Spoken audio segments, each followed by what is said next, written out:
We often assume, don't we, that political order just sort of happens once you get democracy going. It's almost this article of faith for a lot of people. Hmm. We really saw that after the Soviet Union collapsed back in the 90s. Liberal democracy felt like the answer, But, well, looking around the world today, has that really held up? Has democracy actually been the golden key everywhere it's been tried? Unlocking stability, development? Maybe not always. So today we're taking a deep dive into the thinking of Francis Fukuyama, a really pivotal political thinker, and his big book, Political Order and Political Decay. Think of this deep dive as your shortcut to understanding the incredibly complex forces that, really shape nations. We've boiled down his most crucial ideas. The goal is for you to walk away really understanding why some nations thrive politically and others just seem to stumble. Absolutely. And our mission here is to unpack Fukuyama's perspective, especially how it's evolved. What's really fascinating is his shift in focus. From his earlier end of history idea, where democracy was kind of the final destination, now he emphasizes something quite different as the most common political problem we see today. Get ready for some aha moments. We want to connect these big ideas to the political stuff you see every day, but, without getting totally bogged down in academic jargon. Okay, so let's start with that common assumption. If you ask most people, maybe especially Americans, what the most important political institution is, they'll probably say liberal democracy. That belief really took hold, didn't it? Particularly after the 90s. Promoting democracy became a huge part of foreign policy, but, well, has it actually worked out that way consistently? Yeah, the reality on the ground, as our sources really highlight, often paints a more complicated picture. I mean, look at Libya after 2011. The old government fell, sure, but the country just slid into anarchy. Or think about the Congo. It democratized after the 90s. Even without much history of it, they have regular elections, but the government, still really inefficient, can't deliver basic services. And it's not just newer democracies. Even established ones hit rough patches. The U.S. Struggled massively with the subprime mortgage crisis back in '08. The government seemed paralyzed, unable to really reform the banks. Then you had Greece and Italy with their sovereign debt crises, governments almost collapsing. So, yeah, it seems pretty clear democracy isn't some kind of magic bullet for every country. It doesn't automatically guarantee order or prosperity. Right. So if democracy isn't the whole story, what's Fukuyama's alternative? How does he explain why some nations get it right and others don't? In Political Order and Political Decay, he puts forward this idea of three fundamental political institutions. He argues it's the balance between these three that leads to real political development. So for countries that are struggling, the issue often isn't just no democracy. It might be that one or more of these pillars are weak or, the whole thing's out of whack. Exactly. Let's break down those three pillars Fukuyama talks about. First, you've got government. Think of it as a centralized organization. Hierarchical, sure, but the key thing is it holds a legitimate monopoly on the use of force within its borders. Lots of organizations are centralized, right? But only the government can legitimately send in the police or the army, and society generally accepts that. Okay, so that's government. What's the second pillar? Second is the rule of law. Now, this isn't just about having laws written down. It's more fundamental. It's a set of rules, a kind of code of conduct that reflects a broad consensus in society. And crucially, it binds everyone, even the most powerful political actors. Kings, presidents, prime ministers, doesn't matter. They're all equal before the law, no special privileges. Got it. And the third? The third, and the newest one historically, is accountability. The main point here is supervising the government, making sure it serves the public interest, not just, a handful of elites. Modern democracy, especially with universal suffrage where everyone gets a vote, is the most common way we achieve accountability today. It lets everyone demand their interests are looked after. Fukuyama often uses democracy and accountability almost interchangeably in this context. Okay, you can immediately see the tension there, right? Yeah. Government needs to centralize power to actually do things, build roads, defend the country. But then rule of law and accountability are designed to limit that exact same power, to stop it from being abused. It sounds like a constant balancing act. That's precisely it, a constant push and pull. Fukuyama's ideal, his view of a politically developed nation, is one that has all three institutions and keeps them in balance. So, you need a strong, capable government that can deliver public goods, safety, infrastructure, education. But, crucially, that government has to be constrained by law and by elections. He uses this great analogy, almost poetic, arriving at Denmark. Denmark isn't the literal goal, it's an abstract ideal representing this balanced, competent government, strong rule of law, functioning democracy. That's the ideal picture. Mm-hmm. But the real world, as our sources show, looks pretty different from most countries. Yeah. You have places like Afghanistan or Libya, where there's just no strong government capable of maintaining basic order. Then you have others, maybe like Haiti, that hold elections. They have democracy on paper, but the government is so weak, it's just ineffective. You can't get anything done. And then there are countries with powerful governments, but where the rule of law or accountability is really weak. And Fukuyama warns that's a recipe for political decay, especially if new groups in society can't make their voices heard or protect their interests. So if achieving this balance is the key to political development, how do countries actually get there? It can't be as simple as just saying, oh, we're missing pillar B, let's add it in. This really brings up a huge challenge. How do you even correctly diagnose what's wrong with a country's political system before you try to fix it? It's definitely not like diagnosing, say, the flu. It really isn't. And for a long time, the prevailing wisdom, even from Fukuyama himself in his earlier work, like The End of History, was that the main problem was usually a lack of democracy. That was seen as the missing piece. But, watching how things actually played out, Fukuyama's thinking took a really significant turn. In this book, Political Order and Political Decay, he makes a pretty bold argument. The most widespread, pervasive political problem in the world today is not primarily a lack of democracy or rule of law. It's the absence of effective government. Wow, okay. That's a big shift. But just to clarify, he's not saying democracy isn't important anymore, right? No, not at all. It's more like a necessary course correction. Or maybe an overcorrection is a good way to put it. The thinking is that past efforts focus so much on promoting democracy, almost exclusively sometimes, that the need for a really high-functioning government got overlooked. Okay. And the result was, well, policies designed to boost democracy didn't always deliver the stability or development people hoped for. It was like the initial diagnosis was off, so the treatment didn't quite hit the mark. Exactly. Think about it like this. You have an authoritarian regime that's oppressive. The standard fix seems to be bring in democracy. But then maybe democracy arrives and the country still struggles. It can't enforce its own laws effectively, it can't provide basic things like public safety or decent schools or healthcare. And then people might start blaming democracy itself. Precisely. But Fukuyama says, hold on, maybe the problem isn't democracy failing. Maybe it's the quality of the government machinery itself. That government might have been strong at cracking down on people, but it's actually really weak when it comes to, say, implementing complex policies or delivering services efficiently. Voters need good governance, effective administration, just as much as they need the right to vote. So he argues today the most critical bottleneck, whether you're looking at developing or developed nations, is often this lack of effective government. Okay, to really get our heads around this, Fukuyama introduces these two key concepts: neo-patrimonial government versus modern government. Understanding the difference here seems absolutely crucial to his whole argument. So what exactly does he mean by neo-patrimonial? Right. It sounds complicated, but the core idea goes back to basic human nature. We're social creatures, right? We tend to favor our family, our friends, our close connections. That's where nepotism and cronyism come from. In the old days, you had straightforward patrimonial rule. Think of an emperor treating the kingdom like his personal property, his sons ruling provinces. Now, the neo part is key. Today, many governments look modern. They have elections, ministries, courts, laws on the books. They wear the clothes of modern institutions. But underneath, their internal logic, the way they actually operate day to day, is still about private gain for the political elites, their families, their supporters. Public resources get used for private benefit. Politicians trade favors for votes, build networks of elite collusion. The government basically becomes a tool for enriching a select few, not serving the public good. That's neo-patrimonialism. Okay, so that's the problem pattern. What's the alternative? What does a modern government look like in contrast? A modern government, in Fukuyama's framework, is fundamentally different because it's built on a bureaucracy based on merit. Officials are chosen for their skills and qualifications, not their connections. They're meant to be true public servants, acting as trustees for the common good. They're expected to be impartial, professional, not pursuing private interests or getting tangled up in factional politics. This kind of bureaucracy is the engine of a modern government for Fukuyama.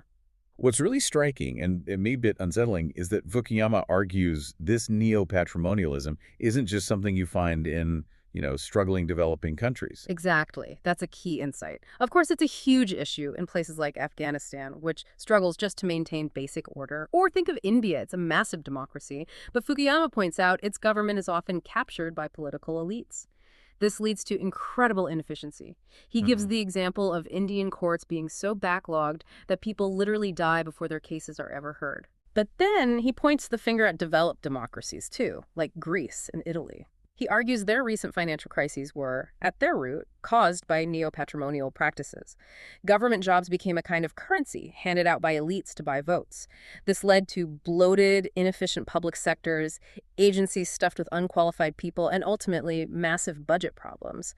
It really drives home that this isn't just a developing world issue. Okay, so if building an effective modern government is so vital, how do some countries actually manage to do it? While others seem stuck in these neo-patrimonial patterns, Fukuyama, being the deep historical thinker he is, looked closely at the experiences of places like Germany, Greece, Italy, the U.S., trying to pinpoint the conditions that made the difference. Yeah, his historical analysis suggests a kind of recipe, though maybe recipe is too simple a word. He identifies three crucial conditions. The first one is, maybe surprisingly, war. The sheer existential pressure of prolonged, intense military conflict often forces governments to change fundamentally. To survive, they can't rely on inefficient patronage anymore. They have to find the most capable people, regardless of connections, to run the state and gather resources. So war can force the opening up of bureaucratic positions based on merit. Interesting. This helps create a talented, efficient bureaucracy needed for military competition. He points to historical examples like Qin Dynasty China and 20th century Prussia, what became Germany, both known for building these incredibly strong, complete bureaucracies under the stress of constant warfare. The second condition is even more counterintuitive, perhaps, the sequencing of bureaucracy and democratization. Basically, Fukuyama argues that history suggests nations that build a strong, independent, professional bureaucracy before they fully democratize tend to end up with more effective governments later on. Yeah. Take Germany again. It built its powerful, merit-based bureaucracy under an autocratic system. So, by the time Germany democratized, this professional civil service was already established, widely accepted as neutral and nonpartisan. Whichever political party won an election could then use this existing impartial administrative machine without feeling the need to politicize it or install their own cronies. It resisted political interference. Now, contrast that with Greece and Italy. They democratized much earlier, before they had established strong, impartial state bureaucracies. Okay. So when competitive elections started, the political parties needed people to run the government, but there wasn't this pre-existing neutral tool. What happened? They started using government jobs themselves as patronage, as rewards to win votes and build loyalty. Once in power, they'd naturally install their own people throughout the administration. This led directly to the widespread cronyism and inefficiency we talked about earlier. Right, that makes sense. And the third condition, you mentioned social mobilization. Yes. Social mobilization, particularly the role of the middle class. As economies modernize and industrialize, a new middle class tends to emerge. This group then faces a critical choice. Do they try to join the existing spoils system, getting their share of the patronage? Or do they organize collectively to push for fundamental political reform, to clean up the system? The U.S. provides a really fascinating case study here. Like Greece and Italy, it democratized early universal white male suffrage came quite early. But initially, the federal government was pretty small, maybe run by Friends of Washington.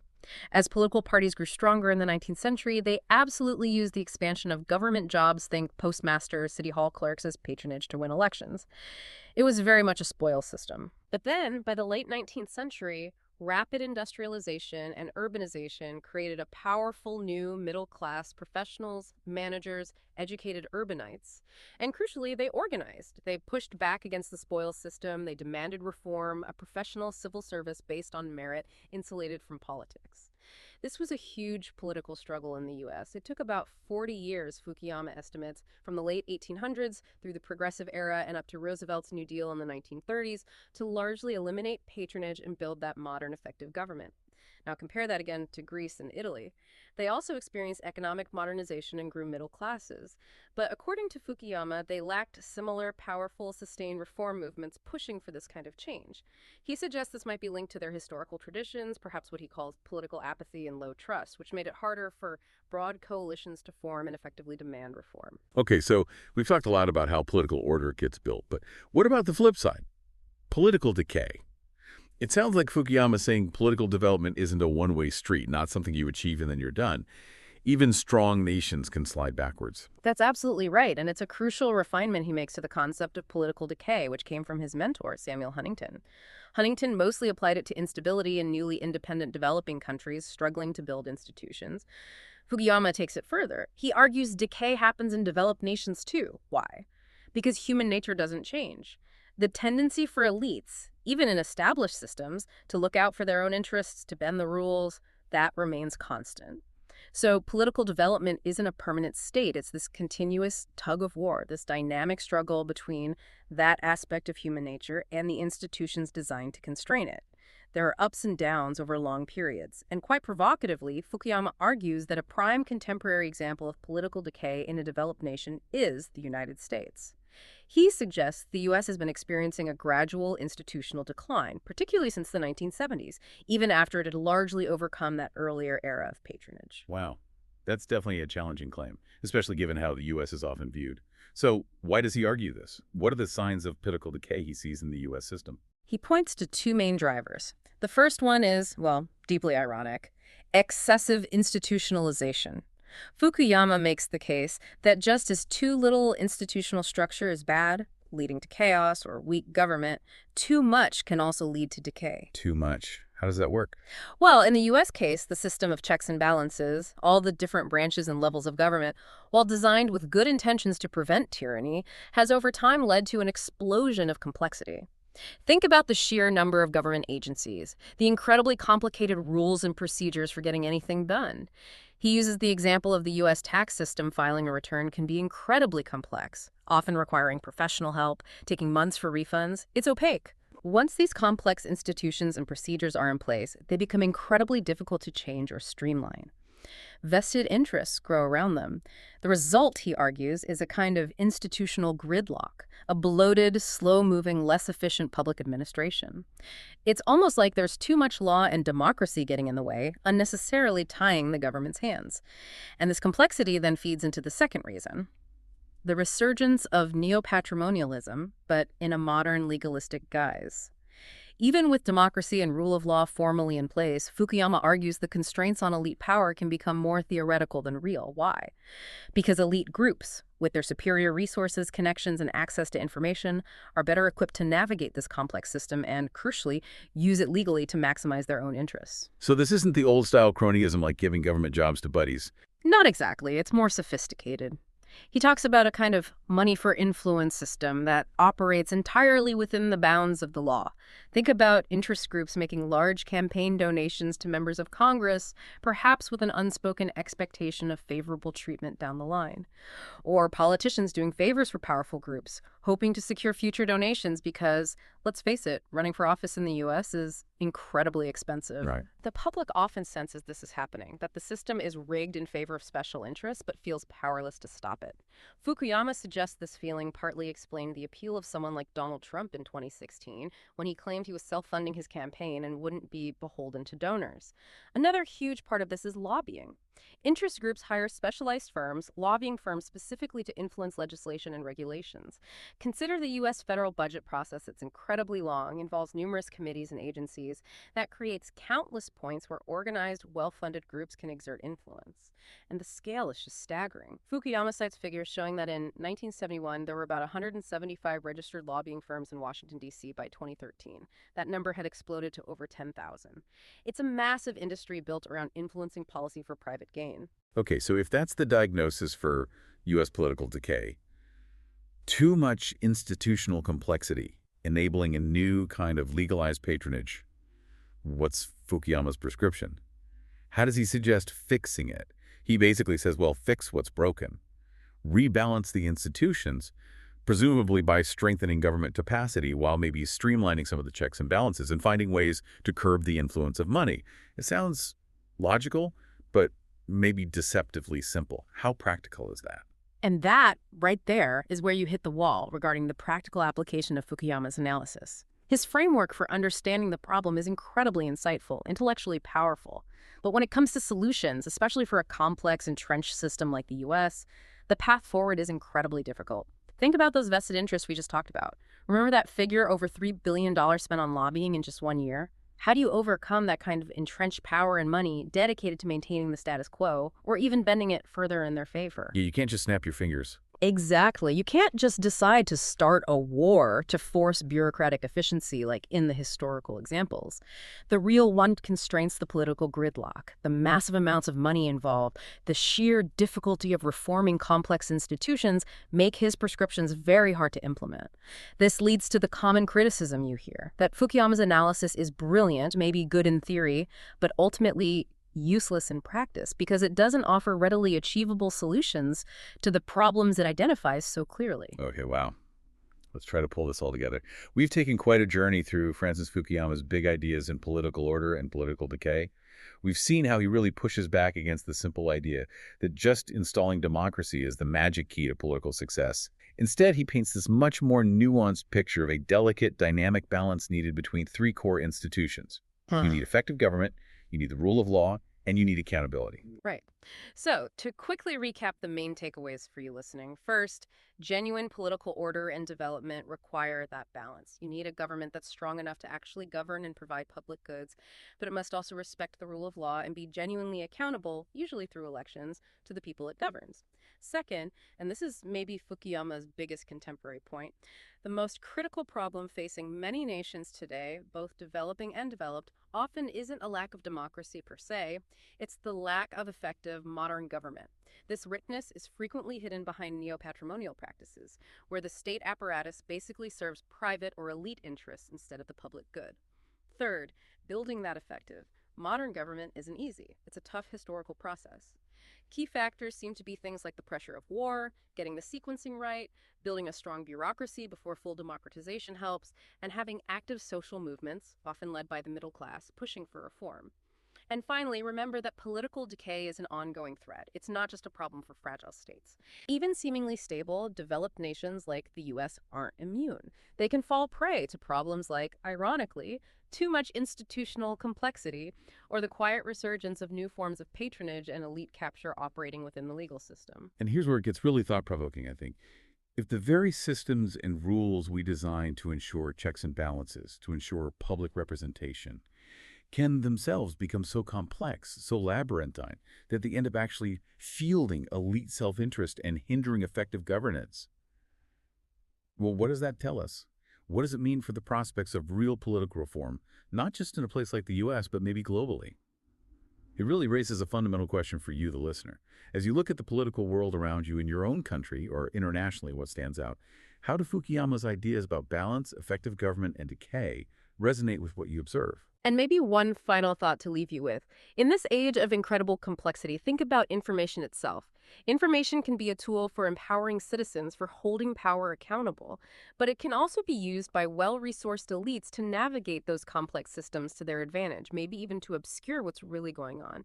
So how might your own effort to stay informed, to really understand these deeper dynamics, maybe by engaging with a deep dive like this one, how might that be, in its own quiet way, an act of resistance, a small pushback against the forces of political decay? Something to think about.